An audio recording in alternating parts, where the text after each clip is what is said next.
bonjour, j'espère que ça va. Bon, les amis, bon après-midi, bon week-end, si vous en avez bien sûr, parce que problème sur problème.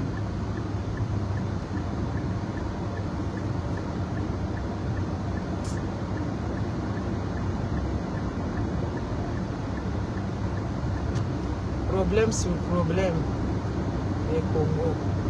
Après la sortie de Nicolas Kazadi, il y a les JF qui est sorti. Le monsieur Alingeti, il dénonce Congo, ouais.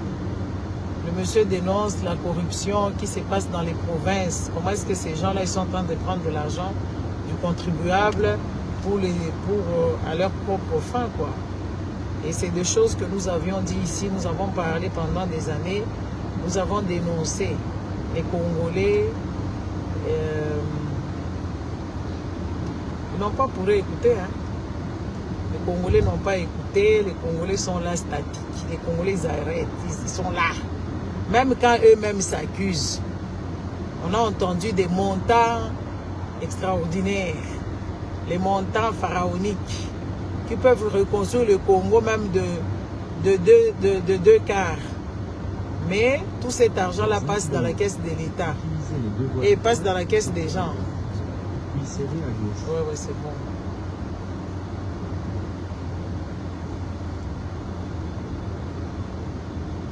Excusez-moi. Non, ça ne va pas fonctionner. Donc je disais, les Congolais, on leur avoue ce qui se passe dans leur propre pays, mais les Congolais, ils s'en fichent en fait. Ils sont là en train d'observer, en train d'acclamer que oui, JS Afundi, Yamokwa Lobby. Parce que le monsieur nous a dit tout ce qu'on a toujours dit ici, que oui, Fifi Masuka, c'est une vache laitière. Donc la province du Lualaba, c'est une vache laitière pour Maman Marthe, l'autre là, Denis Nyakero, les Christian Tshisekedi, toute la bande, la famille. Parce que les débuts, nous vous avons informé, nous vous avons dit que ils ont pris une maison civile qu'ils ont installée à Kolwezi là-bas. On a crié au scandale. Il y avait d'autres Congolais qui disaient, et puis quoi encore? Et puis quoi encore? Les Congolais, quand nous venons parler de ce pays là-bas, ce n'est pas parce que nous, on déteste qui que ce soit. Loin de là, nous sommes en train de vous dire qu'on entend ils sont en train de dilapider votre fortune et l'avenir de vos enfants. Et incertain à cause de leur cupidité, à cause de leur désordre, parce que ce sont des personnes qui sont incompétentes, ce sont des personnes qui ne valent pas la peine. Et nous avons vu un inspecteur de police, de finances, qui vient raconter les vols qui se font dans les entreprises ou des vols qui se font dans la République. Et qu'est-ce qu'il attend pour les interpeller? Ce n'est pas en dénonçant. Toi, à Lingeti, on t'a mis là-bas pour que tu puisses arrêter les gens, pour que tu puisses faire fonctionner les gens. Tous les malfrats, tu dois les traduire et on doit les traduire en justice, les arrêter et leur arracher ce qu'ils ont voulu. Mais en venant nous parler de ça, parce que vous êtes les personnes qui sont aux manettes, n'est-ce pas? Vous êtes des personnes qui sont en train de commander. Vous êtes des personnes qui sont en train de faire ce que le Congo, Pseudo Congo aille bien. Maintenant, à quel moment on a volé l'argent à Oulalaba? Tu as gardé ça depuis... Oh, et après, c'est aujourd'hui, tu viens à la télé, tu viens annoncer ça que oui, voilà, on a volé l'argent. On a volé l'argent du contribuable. Vous ne savez pas ce qu'ils ont volé. Mais il ne dit pas, il a des informations. Pourquoi il ne les utilise pas pour eux? Pourquoi il ne les utilise pas pour qu'on puisse interpeller ces gens-là? Vous voyez que ces pays-là, c'est des incompétents qui sont ensemble en train de voler. Parce que JF aussi, il faut le contrôler. Il a beaucoup de maisons. Il a acheté toute une rue à Gombe là-bas. Où est-ce qu'il trouve l'argent? C'est l'argent de la corruption. Hein, les gars? On vous parle. Et ce qui est quand même aberrant avec les Congolais, on leur parle, mais c'est eux qui nous insultent. Nous, on n'est pas dans le même, nous ne sommes pas dans la même galère. Hein. Nous ne sommes pas dans la même galère. On essaye juste de faire que, oui, voilà, le travail de Lumumba a été bâclé. Et que nous, les citoyens congolais, nous devons faire quoi? Nous devons faire à ce que les choses aillent bien. Nous devons faire à ce qu'on puisse reprendre cette idéologie lumumbiste qui a été mise au placard. j'étais dans la toilette et parti. Il faut qu'on aille chercher des papiers pour qu'on puisse recoller. Parce que l'homme congolais est super abîmé. Tout comme Congolais potentiel, c'est un voleur. Un Congolais potentiel, Azam Yibi, c'est un voleur. Il veut vouloir voler. Il veut qu'on puisse lui donner des responsabilités pour l'État, pour qu'il vole, pas pour qu'il arrange. Les Congolais, ils vivent avec les idées de vol dans leur tête, de la corruption. Ils attendent aussi à leur tour. Une nation ne fonctionne pas ainsi. Une nation ne fonctionne pas ainsi. Et vous ne pouvez pas tolérer assez que ces gens-là, qui sont des incompétents, ils volent l'argent du contribuable congolais. Ils sont en train de s'enjaillir avec ces derniers. Et alors, quand on vous annonce ce genre de choses, les Congolais, vous devez savoir sortir. Parce que c'est vous les victimes. Vous êtes victimes, vous êtes pris en sandwich, les Congolais. Ils sont en train de vous manger à toutes les sauces. Hein? Ils sont en train de vous manger à toutes les sauces. Ça devient compliqué. À quel moment le Congolais ou le Congo va aller mieux avec ces genres de comportements? Et quand on vient en parler, c'est eux là qui sont en train de nous aider. Moi, je n'ai jamais compris les Congolais. On peut bien parler, on peut expliquer des choses. Quand tu es en train de raconter ces histoires que oui, voilà, ces gens-là sont des incompétents. Chilombo, c'est un incompétent. Sa bande, ce sont des voleurs. Vous nous avez insultés, vous nous avez traités, vous avez raconté des choses. Aujourd'hui, ça sort dans leur propre bouche. Mais vous êtes toujours là. Vous croyez encore. Congolais, qu'est-ce qu'il faut que vous voyez pour que vous puissiez vous mettre en action? Soyons quand même des personnes réfléchies. Qu'est-ce que vous voulez voir encore? La misère, vous avez déjà vu. Le manque de manger, vous avez déjà subi toutes les atrocités. L'injustice à la justice, n'est-ce pas? La médecine qui est juste, je ne sais pas comment nous allons appeler ça. Et les Congolais se disent que oui, voilà, c'est comme ça qu'ils devaient se comporter. C'est comme ça que oui, voilà, les choses devaient se passer. Et les Congolais restent là. Les Congolais, vous devez voir comment est-ce que votre pays est envahi. On ne vient pas vous prêcher la méchanceté. Vous devez vous prendre en charge. Parce que l'État, là, n'est pas là pour vous. Les Congolais, réussir seul, ce n'est pas une réussite. Un pays ne peut pas réussir avec 2, 3 personnes. Parce que quand toi, tu manges bien, ça bon.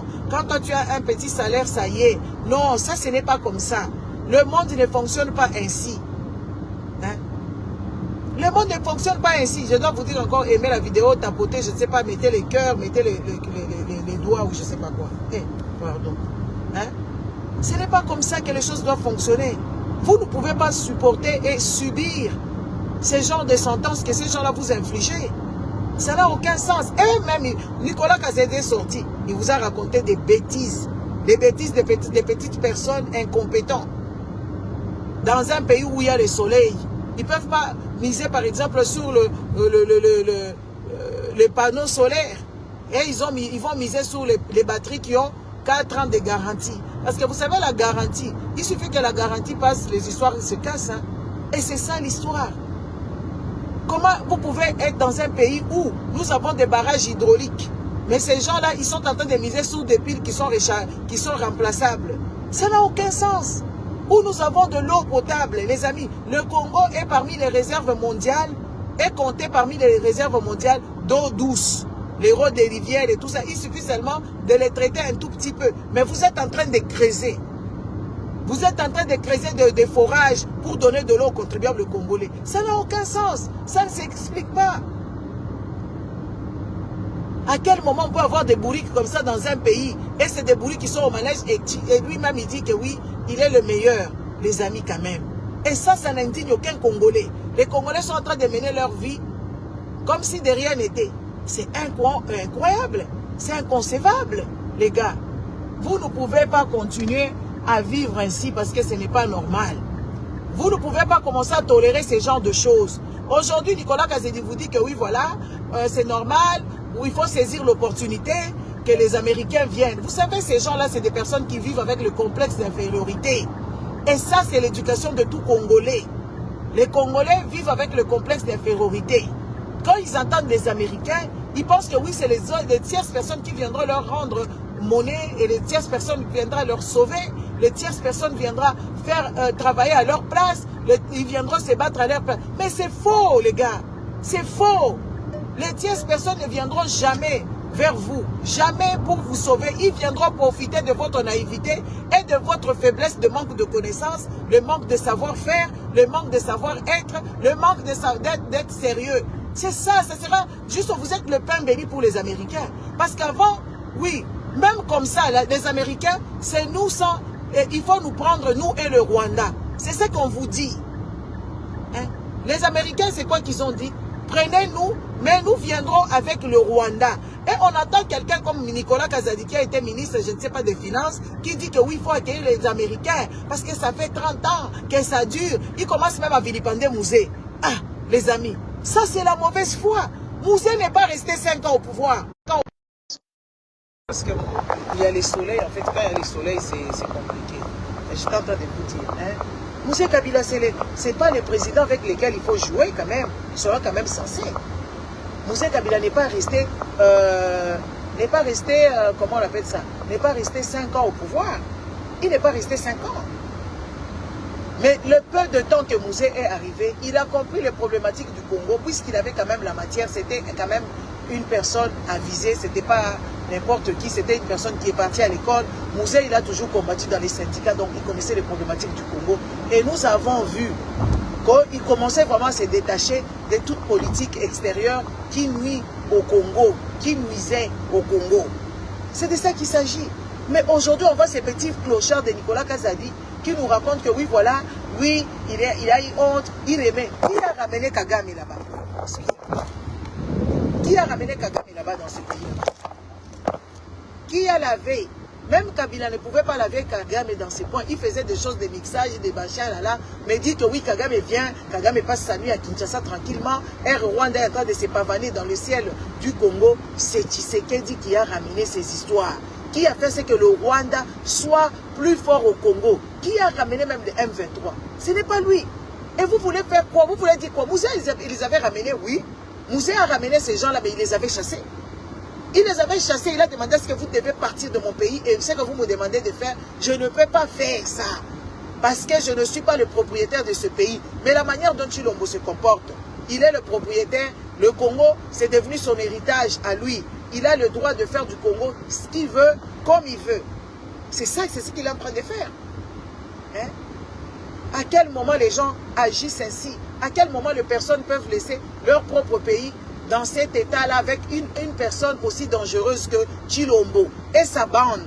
Quand on entend les détournements, les amis, ça fait mal aux oreilles. Des fois, tu te dis, c'est 200 000 de francs congolais, c'est 200 millions de francs congolais en dollars. En dollars, les 200 000, les 300 000. Regardez les petites, les provinces comme les Tanganyika, les Lomami et tout ça. Les gens vivent dans la précarité comme vous n'avez pas idée. Les gens qui sont là-bas, ils vivent dans la précarité, mais ces gens-là se permettent de voler autant d'argent. Et ça n'indigne personne. Et les Congolais, ils sont là en train de cautionner cette bêtise-là. Ils sont quand même réfléchis. Hein?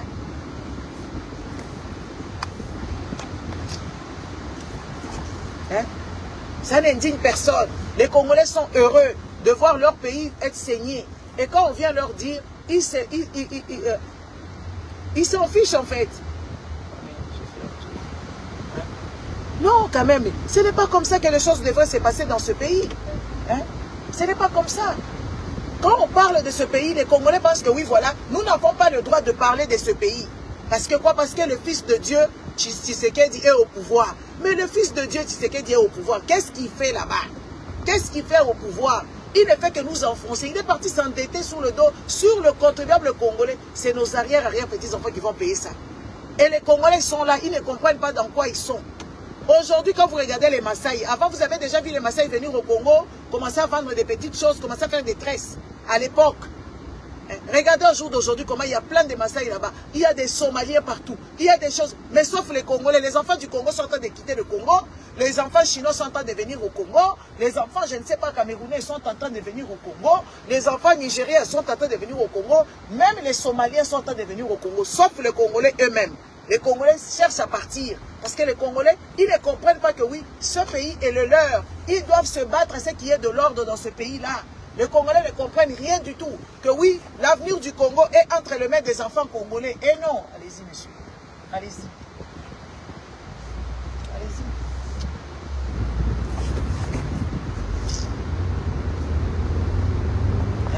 Ce n'est pas normal. Hein? Il faut qu'on vous le dise quand même. Ce n'est pas normal. On a parlé, on ne parle pas parce qu'on a envie de vous raconter des histoires. On parle pour que vous puissiez réagir. On vous parle pour que vous puissiez avoir conscience. On vous parle. On vous a demandé ici, faites des groupes de réflexion. En faisant des groupes de réflexion, signez les pétitions. On vous a mis des pétitions pour signer. Pour que cet accord-là qui va se passer aux États-Unis, que ça n'ait pas lieu. Parce que ce n'est pas normal, les gars.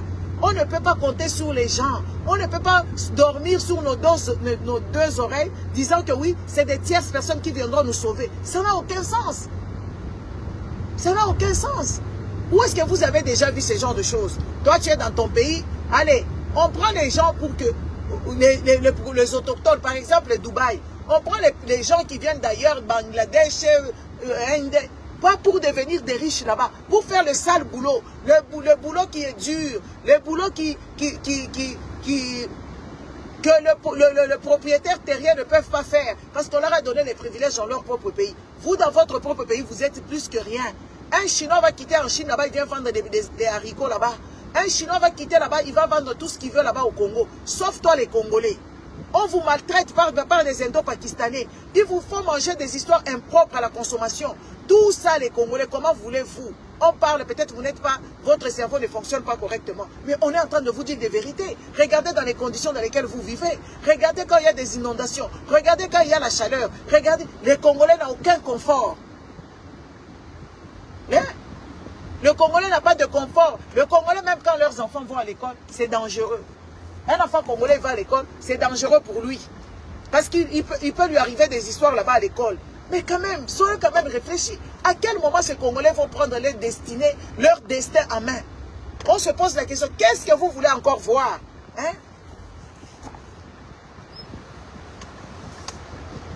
Hein? Qu'est-ce que vous voulez encore voir? Votre destin, normalement, est entre vos mains. Pourquoi est-ce que vous ne voulez pas saisir le destin?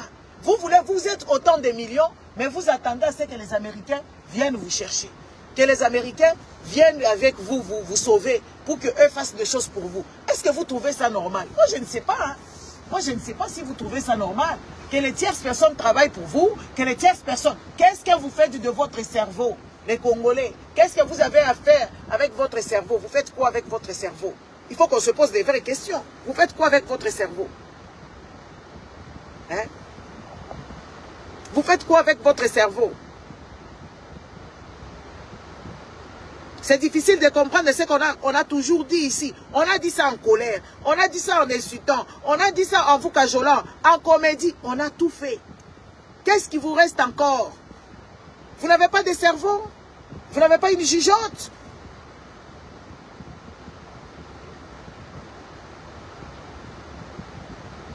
C'est juste incroyable. En tout cas, moi je voulais vous dire que oui, voilà, les confirmations sont en train de tomber ici et là. Ils confirment que oui, voilà, c'est eux. Ils volent l'argent. Ils détournent des millions et des millions. Ce que nous savons là, c'est peu. Ils volent des millions et des millions partout dans la République démocratique du Congo. Plus précisément au Katanga. Même là-bas à l'Équateur, il n'y a rien. Ils volent là-bas. Les gens qui sont à l'Équateur là-bas, ils vivent... comme s'ils étaient à l'époque de la pierre taillée. Hein? Les gens qui vivaient à l'Équateur là-bas, ils vivent comme s'ils étaient à l'époque de la pierre taillée. Ils n'ont rien, ils n'ont pas même les vêtements, même le savon. Ils n'ont rien comme confort. C'est incroyable, chers Congolais. Réveillez-vous à un moment donné. Ça commence à faire trop, de voir une nation des bourriques, une nation des gens qui ne comprennent pas que oui, voilà, leur destinée est entre leurs mains. Les Congolais ne comprennent pas. Même ceux-là qui viennent insulter, même là qui sont de la tribu, même ceux qui sont les, je ne sais pas, des favorisés, vous êtes tous sur le même bateau. Vos enfants, peut-être aujourd'hui, vous avez la malchance de voler la République, mais demain, vos enfants n'auront pas cette chance-là. L'injustice là qui se trace, qui se fait au vu aux yeux de tout le monde. C'est la justice que vous êtes en train de tracer pour vos enfants. Aujourd'hui ou demain, vous ne serez plus en vie. C'est cette justice-là qui va opérer. Sachez que ça peut arriver à votre petit enfant. À quel moment vous allez réfléchir que oui, il faut réorganiser les choses. Il n'y a pas, dans ce pays-là, il n'y a pas de sociologues, des spécialistes et sociologues de la vie sociale, la vie sociale. Il n'y en a pas. De dire que oui, voilà, comme dans, par exemple dans la médecine, qu'est-ce qui se passe? On appelle les médecins qui parlent de problématiques, qui racontent. On fait des lois par rapport à ce que les médecins vous diront que oui, voilà, nous avons besoin de ceci, nous avons besoin de cela. Même dans l'assainissement. Un pays qui n'est pas construit dans l'art de la chose. Un pays qui est construit en désordre anarchiquement. On se réveille, on veut casser les maisons parce qu'il n'y a pas des gens, des penseurs comme moi, il n'y en a pas au Congo. Les gens qui pensent, les gens qui observent comment est-ce que les autres sociétés fonctionnent. Il n'y en a pas au Congo.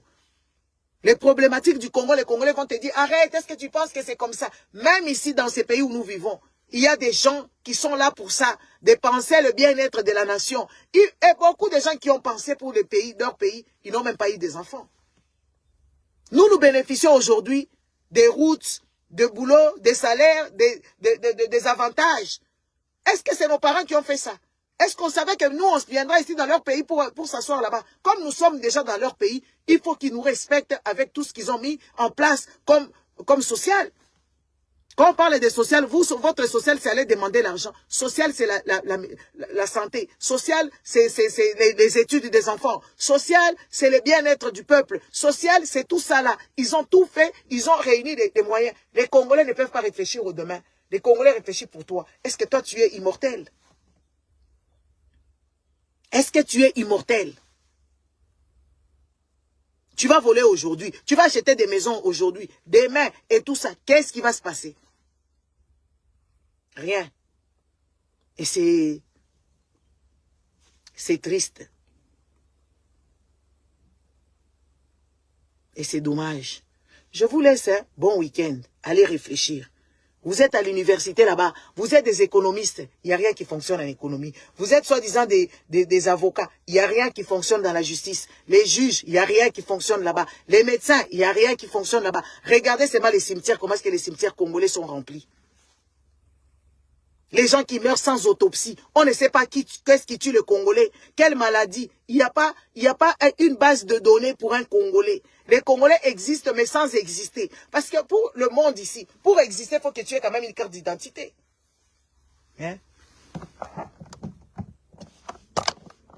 Hein? Pour exister, il faut que tu aies une carte d'identité. Mais toi, tu existes comment puisque tu n'as pas ni carte, tu n'es ni répertorié nulle part.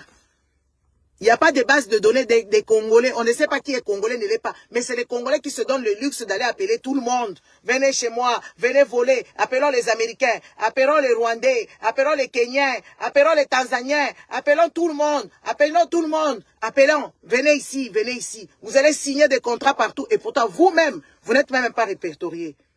Je me rappelle, à un moment donné, ils ont même sorti les cartes pour les expatriés, sauf pour les Congolais. La carte d'identité des gens qui logent au Congo, qui demeurent au Congo, ou je ne sais pas, les expatriés, ou je ne sais pas, les migrants, voilà, ils ont des cartes d'identité, sauf un enfant congolais. Comment vous expliquez ce genre de choses? C'est parce que les Congolais ne sont pas intelligents. Et vous avez dit que vous êtes intelligent. Non, Congolais, vous ne l'êtes pas. Vous n'êtes pas intelligent parce que vous ne réfléchissez pas au bien-être de votre propre pays, au bien-être de vos progénitures. Vous vivez aujourd'hui les lots caca. Quand vous dansez, c'est bon. Hein?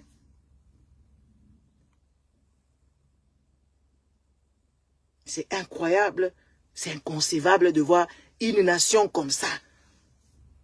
Vous n'avez pas de modèle, il n'y a pas de hommes courageux, il n'y a pas de femmes courageuses. Quand tu entends les femmes, ils parlent toujours des histoires bêtes. Les hommes, ils parlent toujours des histoires stupides, des histoires de sexe, des histoires des choses bizarres, mais pas les histoires de pensée pour l'avenir de ce pays-là qui est le nôtre, le paradis.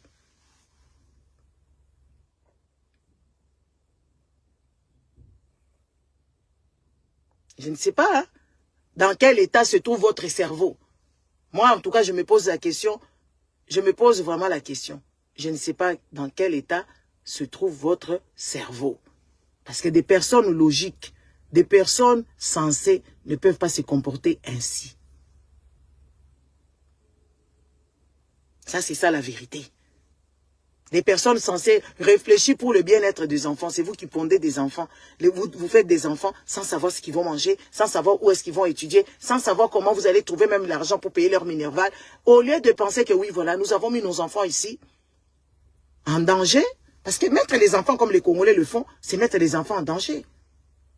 Faisons assez qu'on puisse récupérer même cette situation-là pour qu'on puisse réorganiser la vie de nos enfants. Les Congolais, ils ne réfléchissent pas. Un pays tout entier. La majorité des personnes qui sont au Congo, quand ils réfléchissent, c'est pour faire du mal. Les familles nocives, les amitiés toxiques, les mariages foireux, et ils engendrent des enfants méchants. C'est ça les Congos. Et ils prient matin, midi et soir. Je ne sais pas pourquoi vous priez. C'est inconcevable. Bon, je vous laisse. Hein. Au revoir et à bientôt. Ciao, ciao. Bon week-end.